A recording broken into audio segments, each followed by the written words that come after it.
Hello అండి, ఈరోజు గోంగూర పచ్చడి చేద్దామని గోంగూర తీసుకున్నాను.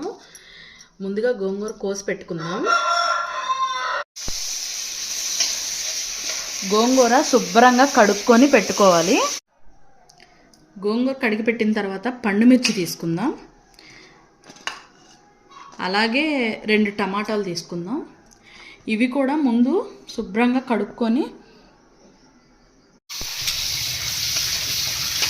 శుభ్రంగా వాష్ చేసిన తర్వాత ముందుగా బాండీలో ఆయిల్ పోసుకొని పండుమిర్చి వేయించుకోవాలి. పండుమిర్చి బాగా వేగిన తర్వాత టమోటా వేసుకుందాం. పండుమిర్చి వేగిపోయినాయి. ఇవి పక్కకు తీసుకొని ఇదే బాండీలో ఆయిల్లో మళ్ళీ టమాటా వేయాలి. టమాటా వేసాను కదా, తర్వాత గోంగూర కూడా వేసుకోవాలి.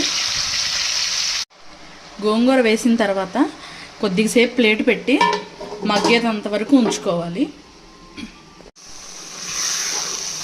గోంగూర టమాటా మగ్గిపోయింది.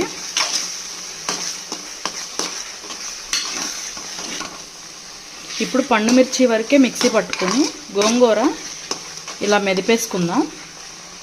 పండుమిర్చితో పాటు సాల్ట్, జీలకర్ర, చిన్నులపాయ మొత్తం మిక్సీ పట్టుకుందాం.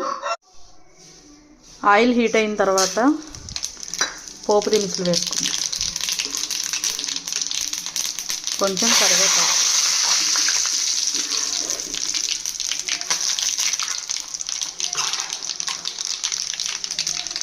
గోంగూర దీంట్లో వేస్తాం.